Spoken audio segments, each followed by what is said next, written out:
السلام عليكم. أسعد الله يومكم وكل أوقاتكم يا رب. اليوم كان في صلاة استسقاء.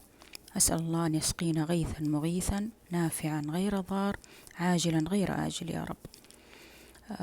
اليوم عندي وصفة كذا راح أسوي معاكم، اللي هي زي ما شفتوا في العنوان طاجن البامية باللحم المفرومة كنوع من التغيير. بس قبل ما أبدأ في الوصفة حابة أجاوب على سؤال الأخت اللي سألتني، تقول أنا خايفة أشتري غسالة صحون وأتورط تكون تصرف موية كهرباء، كيف صابونها. أنا سويت فيديو كامل عنه، بس برد على سؤالك يعني بالتحديد. لا أبدا ما تصرف، يعني بالعكس غسالة الصحون تعتبر من الأجهزة الموفرة للطاقة وللموية كمان.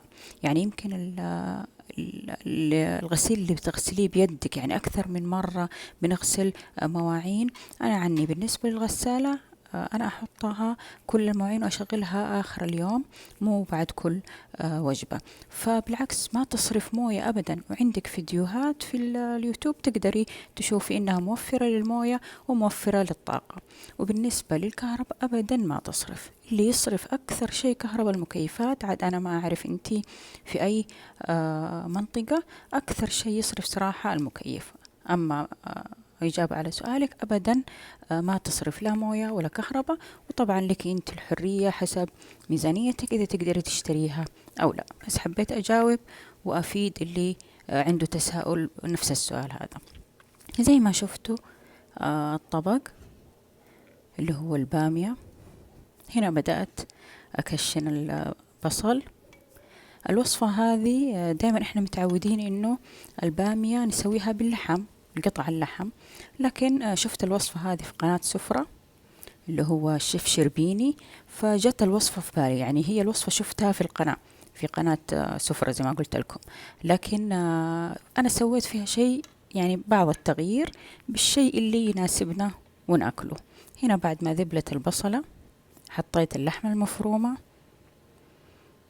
واستوت. طبعا ضفت البهارات اللي هو بهار مشكل، كزبرة، فلفل أسود، كمون.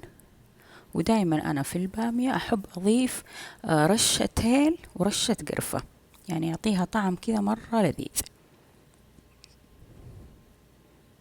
هنا ضفت الهيل والقرفة، وراح أضيف عليها الطماطم المعصورة.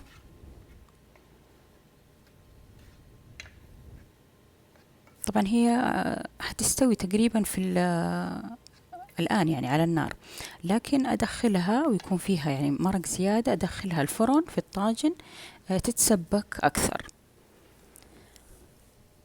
هنا ضفت الطماطم المعصورة ومعاها ملعقتين معجون طماطم.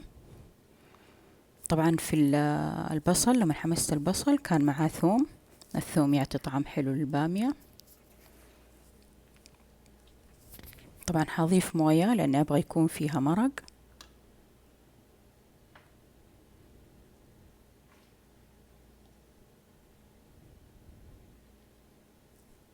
هنا باقي الطماطم اللي في الخلاط ضفت عليه موية عشان ينزل كل الطماطم، وضفت عليه كمان موية مغلية لأني راح أضيف البامية. الوصفة اللي شفتها أنا كانوا يقلوا البامية في سمنة لحالها مع ثوم وبعدين ضافوها، فأنا حسيت إنه حيكون الدهن كثير، ففضلت إني أضيفها على نفس المرق. هنا راح أخليه بس شوية يتسبك، أضيفه على نفس المرق من غير تشويح في السمنة. أنا أستخدم البامية المثلجة، في أنواع كثير في السوق. ذي المرة جبت سادية، هذه أول مرة استعملها. دائما إذا بتجيبي مجمدة جيبي زيرو، تكون حباتها صغيرة ولذيذة، أفضل من الكبار. تكون كذا مشيخة الكبار.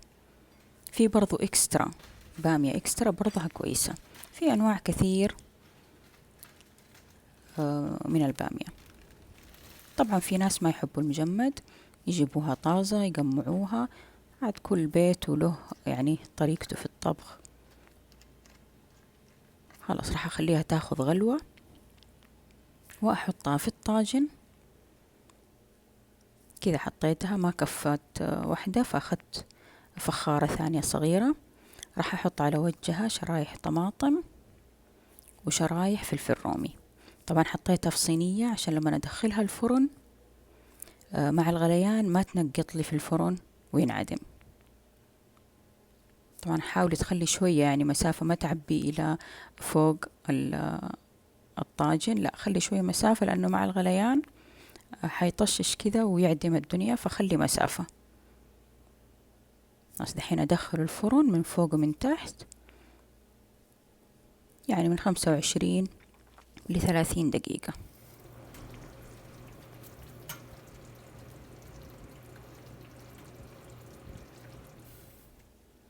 هنا بعد ما خرجته من الفرن ما شاء الله لساعه حار. طبق لذيذ، إما تاكلوه بالعيش أو بالرز. أنا سويت جنبه رز بالشعرية. جربوا بهذه الطريقة بإذن الله يعجبكم من باب التغيير، وعلينا وعليكم بألف عافية.